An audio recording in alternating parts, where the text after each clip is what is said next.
qadar, ketentuan Allah itu hanya Allah yang tahu. Kita tidak tahu. Qada qadar itu hanya Allah yang tahu, kita tidak tahu. Maka kita tidak boleh sok tahu. Dan alhamdulillah tidak dikasih tahu oleh Allah. Kalau dikasih oleh Allah, kasih tahu kita tuh tambah pusing. Misalnya apa? Ada orang kasih tahu, engkau mati 5 tahun yang akan datang. Mikir 5 tahun tuh. Alhamdulillah ajal kita tidak dikasih tahu. Takdir kan bagian takdir. Kalau ada orang berdagang, padahal dia nanti berjaya, akan kaya lagi. Kalau tahu tahun depan kamu nyungsep dulu, sudah sedih dia. Alhamdulillah tidak dikasih tahu sama Allah ya. Makanya sudah ditutupi Allah, jangan sok tahu tentang takdir.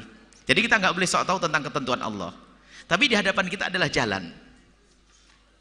Sakitnya orang mau dikasih sakit setahun yang akan datang, dikasih tahu sekarang, tahun depan kamu sakit parah lagi, ngenes dia. Alhamdulillah Allah tidak ngasih tahu sama kita. Makanya takdir itu adalah ilmu Allah. Makanya kalau babnya besok ini akan datang, makanya harus hadir besok. Qada qadar. Qada itu adalah pengetahuan Allah tentang apa yang akan terjadi, yang telah terjadi, sedang terjadi dan akan terjadi. Itu qada. Qada Allah. Qada Allah, ilmu Allah tentang apa yang terjadi. Kalau qadar Allah adalah apa yang Allah berlakukan sesuai dengan ilmu Allah. Jadi Allah tahu bahwasanya Anda ini semua punya anak sukses dunia akhirat, itu tahu Allah. Padahal Anda belum tahu, masih kecil anaknya kan. Padahal anak-anak akan jadi ulama, Allah sudah tahu. Itu qada Allah. Pas anak-anak jadi anak Anda jadi ulama, itu qadar Allah. Tapi Anda nggak tahu, jangan sok tahu. Baik. Kemudian bagaimana urusan? Yang kedua adalah doa. Doa adalah bagian daripada takdir. Jadi rentetan hidup kita ini sudah diketahui oleh Allah. Anda berdoa hari ini, nangis doanya sampai khusyuk, akhirnya besok dikabul. Jadi doa itu bagian daripada takdir, nggak ada yang tahu. Siapa yang tahu nasib kita buruk di akhir? Nggak ada yang tahu. Itu disembunyikan oleh Allah. Seorang ahli neraka disembunyikan oleh Allah, ahli surga disembunyikan oleh Allah. Nggak ada yang tahu. Nasib buruk di akhirat nggak ada yang tahu. Kita tidak tahu, maka jangan sok tahu. Yang sok tahu itu siapa? Dia yang berkata, ya kalau memang jatah saya itu memang surga, biarpun saya maksiat kan tetap ahli surga. Ini kan kurang ajar. Itu sok tahu. Atau yang berkata begini, ya kalau memang saya jatah saya neraka, ngapain sholat, tetap ahli neraka. Siapa yang bilang kau ahli neraka? Siapa bilang kau ahli surga? Nggak ada yang tahu. Karena tidak tahu, jangan sok tahu. Maka lakukan apa yang kau tahu. Apa yang kau tahu? Allah kasih jalan, pikiran, jalan. Jadi kalau Anda lapar, jalannya kemana? Ke dapur, ya enggak?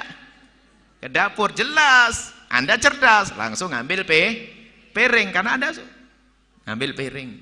Itu jalannya. Kalau Anda mau ke Cipanas, belok kanan ya? Kiri. Anda tahu Cipanas belok kiri, ikuti jalan yang telah diberi petunjuk oleh Allah.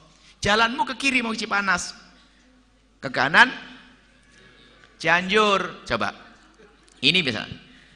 Baik, kalau tiba-tiba ini ada hadiah, berandai-andai saja semua jamaah akan mendapatkan hadiah uang 10 juta, tapi tolong diambil sebelum jam 12 di Cianjur. Kebetulan Anda butuh duit lagi 10 juta lagi, utangnya 9 juta, lumayan. Nah, baik, Anda kira-kira yang punya otak, Anda punya otak kan?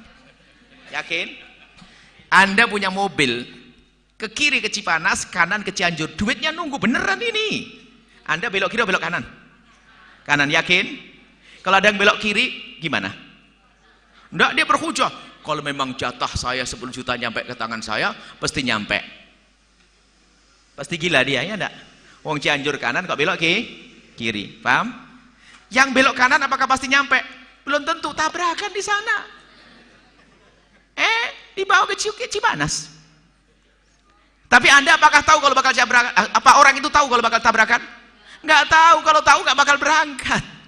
Jangan sok tahu. Makanya akal kita pakai, kita berjalan ke kanan karena kita mau ngambil duit. Setelah itu kita serahkan, nyampe nya nggak nyampe, terserah Allah nanti. Yang penting secara akal aku belok ke kanan. Yang ke kiri ikut jalur nggak bener kan? Salah kan dia, duitnya di kanan, dia ke kiri. Apakah pasti dia nggak dapat duit nanti? Belum tentu. Di pom bensin ketemu teman karibnya lama, ikut saya aja yuk, ke Cianjur akhirnya. Tapi kan dia nggak tahu kalau bakal ketemu sahabatnya, makanya jangan sok tahu.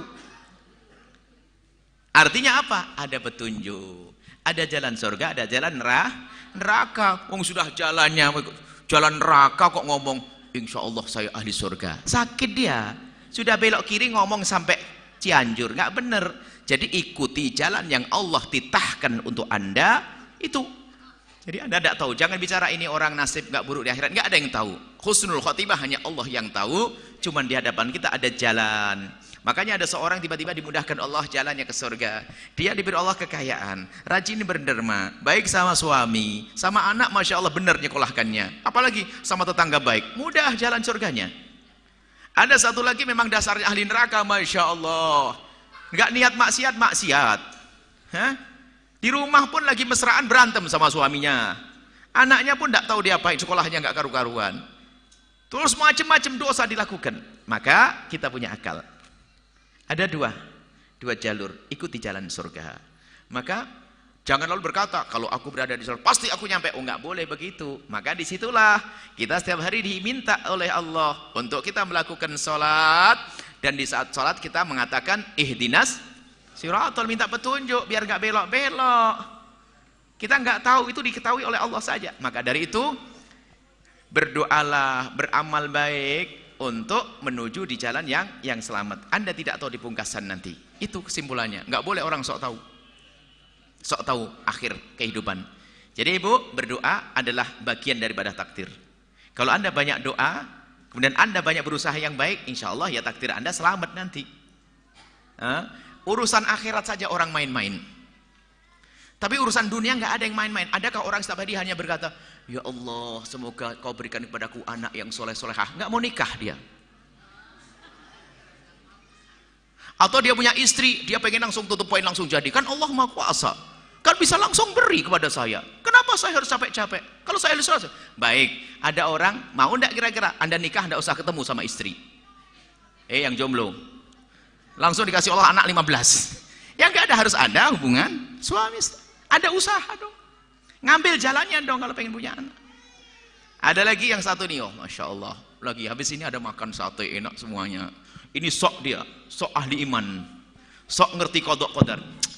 Semuanya pada makan sate, ngambil mangkok, ngambil piring. Tahu dia, kalau bang jatah saya kenyang, bakal kenyang. Ada nggak kira-kira? Nggak ada. Silakan lapar sendiri. Anda harus mengambil piring, Anda harus berdoa. Kalau pengen surga, beramal baik. Jangan berprasangka buruk kepada Allah. Wah, saya nasib saya di neraka. Jangan ngomong gitu. Kita titi jalan kebaikan terus. Baik, kalau ternyata saya bermaksiat, lihat, bukankah pintu tobat ada? Masuk wilayah tobat secepatnya. Seperti terus, doa bagian daripada takdir. Secara hakikat doa tidak merubah takdir, tapi di mata kita doa merubah takdir. Seperti usaha merubah. Innallaha la yughayyiru ma biqaumin. Itu di dalam mata kita. Contoh, ini gelas ada di sini, saya rubah, saya pindah. Ini berpindah karena saya merubah, kan begitu. Sebetulnya apa? Saya merubah ini bagian dari yang Allah ketahui. Allah sudah tahu gelas ini bakal pindah ke sini. Cuman usaha saya ini bagian daripada takdir Allah. Sudah tahu di hadapan Allah, sudah beres. Makanya jangan sok tahu tentang takdir deh. Maka jalani hidup yang benar. Itu saja kesimpulannya. Kalau pengen surga, itu jalan surga. Pengen neraka, itu jalan neraka. Pengen pulang, itu jalan ketemu suamimu. Itu. Selesai. Ikuti jalan, maka sampai nanti ke surga.